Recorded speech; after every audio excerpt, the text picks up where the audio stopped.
think it's time some of us woke up, faced facts, looked around, see how the rest of the world lives, then we shall know. It applies to shipping, transport, aircraft, trade, industry, other countries, other people's colours, classes, creed, races, relations, everything you can think of. I can show you shipping where we're going wrong. I can show you. No, I'm not saying it's all wrong. I'm simply saying the fight is still to do it right, whatever trend you're pursuing. And there's a lot of us doing some wrong, continuously, day in and day out.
Can't we realise that it's sacrilege even to put a panel saw by a trained craftsman, cabinet maker, anyone else, into the woodwork of which those instruments are actually made? It's a special timber imported from a particular country, out of a particular forest, from a particular tree.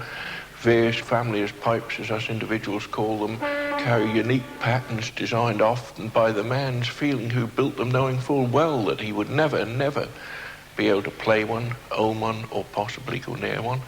Isn't it something complete in its entirety for us to look after? Shouldn't they be treasured? There's a smell come from it as you interfere with it or take to pieces that makes you say, God, I'm almost on sacred ground.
is I had some terrible letters from various people. Did I mention about the one from a parson? I had no idea of fan mail in those days. The very first postcard I got, I said to my wife, I said, who's this? I don't know this fellow. I was astounded that people went to the trouble of writing. But after a little while, a postcard arrived from a vicar somewhere. I forget now exactly where it was. And it was written on a postcard too, which I thought was rather unkind. And it said, we would appreciate your talent more if you played the organ as it should be played, i.e. long sustained chords. Now, I wouldn't have stayed very long at Blackpool if I'd played long sustained chords. Not for me to reason why, is it? If they decide they don't want me to broadcast, well, there's nothing I can do about it, is there?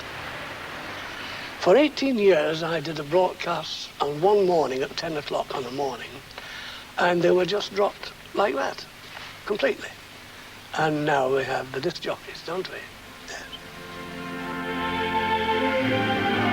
Cinema organs, or theatre organs as they're sometimes called, are nearly always referred to as Wurlitzers.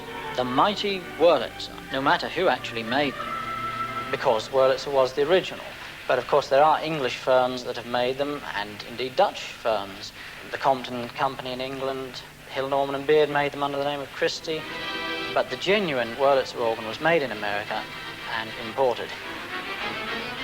It was in fact invented by an Englishman, a man called Robert Hope Jones, who lived at Birkenhead.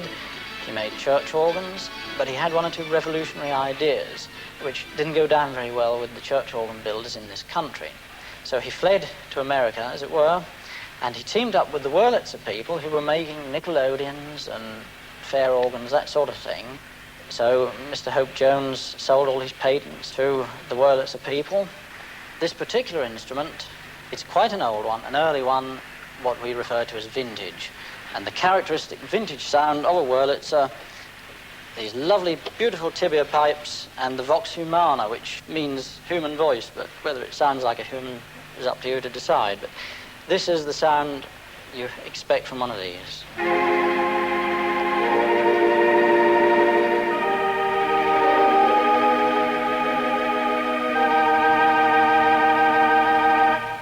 And of course it has all the usual effects. The cathedral chime, the xylophone. Everybody thinks you're very clever because it repeats itself, but all you have to do is hold a note and it does it for you. But the glockenspiel, and one or two drums which we can play with our feet. The bass drum, the crash cymbal, even the sound of steam.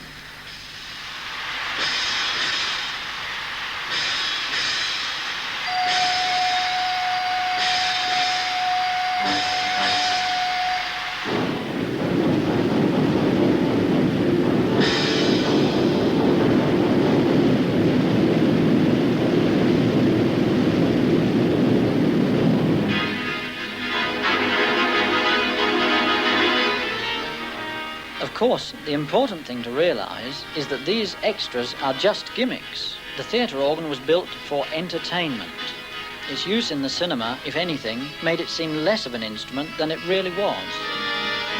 The medium wasn't a good one, really, in my opinion. You'd come up there and you got your back to the audience all the time.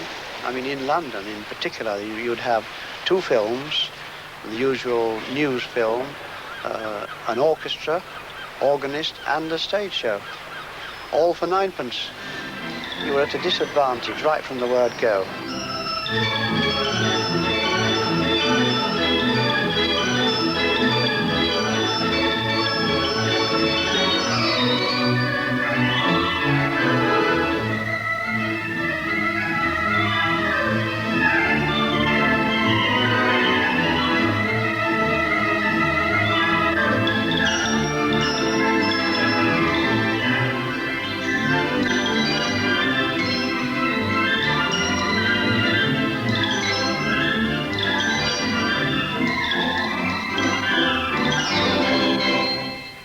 course, the sad thing is that musical purists always referred, and still do, to these instruments as machines that bleated like nanny goats, and that came about because of the vibrato or the tremulant.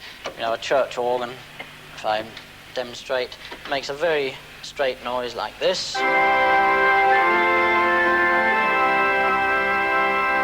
And a device called a tremulant, which is a kind of rapidly vibrating bellows, there are two of them on this organ, changes it to this.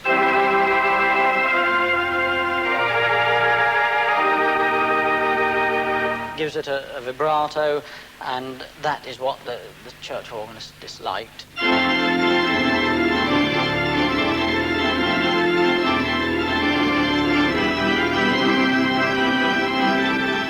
Nonetheless, what those church organists didn't realise was that the best theatre organs, wherever they've now finished up, are capable of a sound every bit as magnificent as the very best church organ.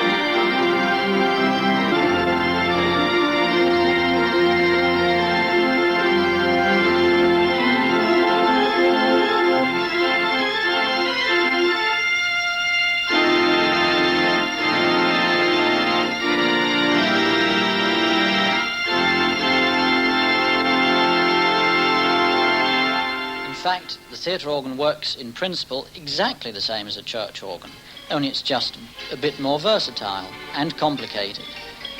You have 2, 3, 4, or sometimes 5 keyboards or manuals, surrounding which you have a variety of stop keys which connect these manuals, as it were, with the pipes. By depressing any of these keys, you can connect any of the manuals with more or less any set of pipes by means of a huge series of electric relays. It's really like a mini computer. The pipes are housed in what's called an organ chamber. Sometimes there are 2 or 3, and one of the most magnificent has been newly restored in the Free Trade Hall in Manchester. Well, in this particular chamber, there are 670 pipes. In the main chamber next to it, there are 730 pipes, making a total of 1,400 pipes. Some pipes are metal and some pipes are wood. And of course, the shorter the pipe, the higher the pitch of the sound produced. The biggest pipe in the organ is in the other chamber. That's a wooden 16-foot pipe. And we also have a 16-foot metal pipe as well, folded to get him to fit in on a shelf. Supposing the organist had selected a trumpet pipe to speak, and he chose this particular note, what would happen? Wind would be released into the bottom of the pipe here, called a boot, and then it would impinge on this tongue called a reed here, which vibrates. This tube is hollow, and the air then escapes up this resonator to make the sound of the pipe. And also, I've estimated that in the organ as a whole, there's about 152 miles, I think, of single-core copper wire, like telephone wire. Little silver wires by the 1,000, magnets by the 1,000, and little leather motors by the 1,000. Everything in the organ, you talk about thousands.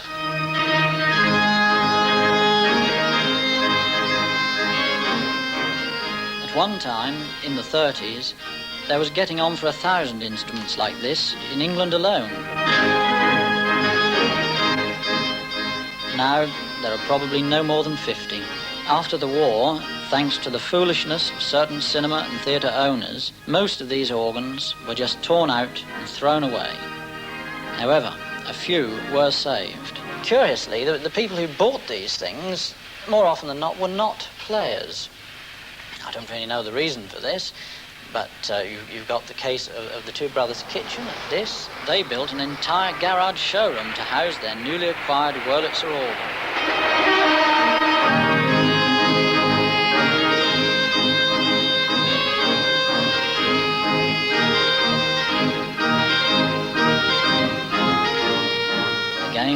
neither of the brothers can play it. So a local school teacher comes in. Now he's teaching the garage owner's daughters.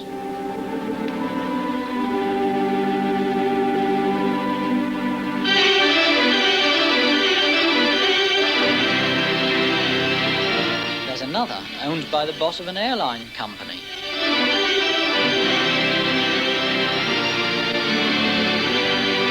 He's got 3 organs actually, and bought this mill and one like it down the road, specially to house them.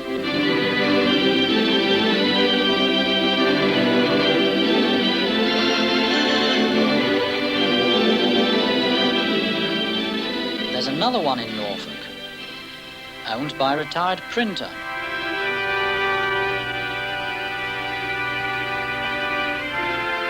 It's in the middle of the Broads, on an island almost.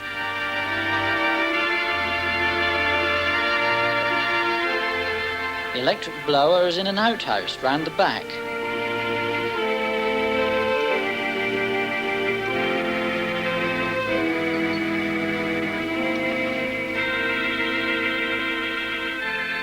Some organs finished up in very odd places. There's one which my father and I have completely rebuilt in Galston in Norfolk. We rescued it from bits and pieces all over the country, really. The bottom 3 manuals come from the Savoy Cinema, Leicester, and the top 2 from the Queen's Hall, Grimsby.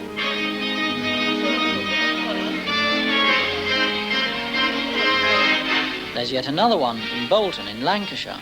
Actually, he's also got 3 in his living room.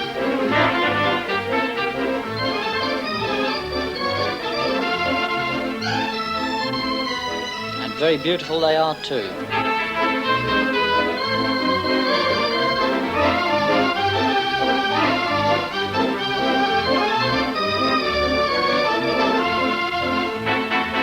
Some of them, of course, have survived in their original installation. The famous one in the Tower Ballroom in Blackpool, for instance, where Reginald Dixon played for 40 years.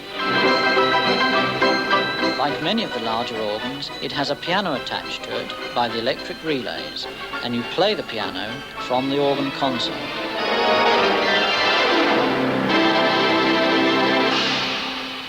But, as I said, most of these organs were just thrown away because some cinema accountant thought they were uneconomic. One time, these instruments could be picked up for as little as perhaps £50 or £100. But suddenly, the interest that's been shown over the last perhaps 10 years, the value has gone soaring, and a relatively small organ was recently offered for sale by the Granada people, I believe, for, I think it was £6,000.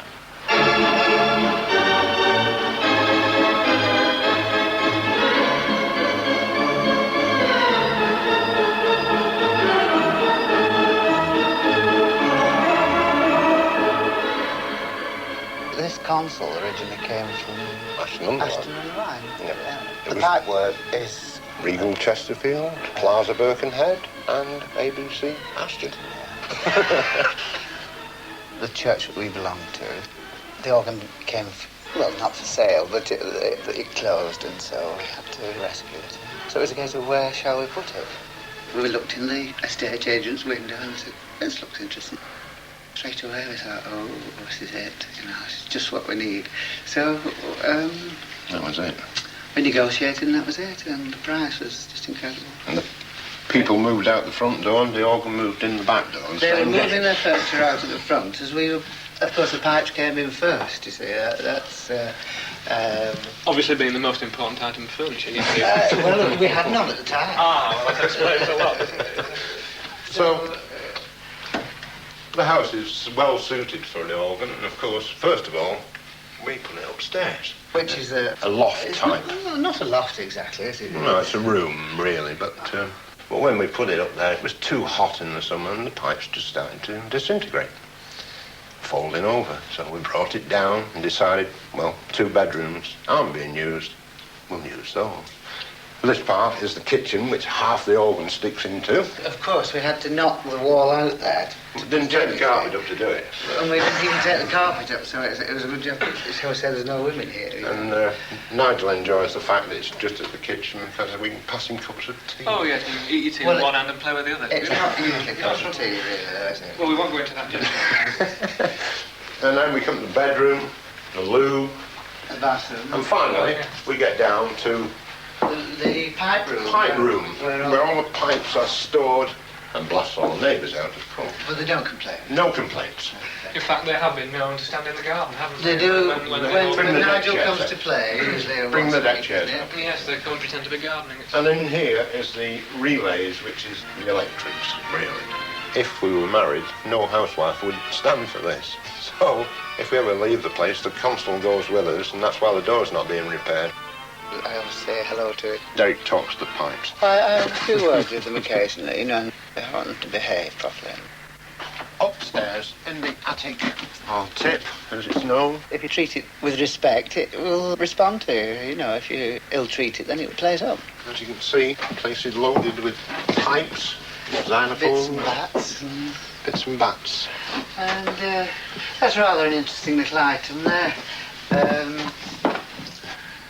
That's the remains of a cymbal crash, a Compton cymbal crash. And, of course, the tremulants took the roof down. The vibration you can feel all over the house, you know, from the tremulants, there's 4. And, of course, it does bring the slates loose. And You'll hear in the night suddenly a bump onto the floor, you know, the slates slid down. This is my bedroom, and, of course, these came from a church organ, which we haven't got room upstairs, so I had to put them in here. They're all perfectly good. And then I've got some in here. Pipes everywhere here. I do like to keep a few little gems handy, you know. There's quite a few little bits and bats in here. Oh, dear. But, they're all perfectly good and they're all kept and they do no harm, so that's that. So I think that's all I can tell you. We owe it to those old boys who did all that work of dedication, left us such a marvellous instrument. We owe it to them to go on from here, those of us who can. There's none of these things that you can bring back after they're gone. They are part of our heritage. There is no replacement.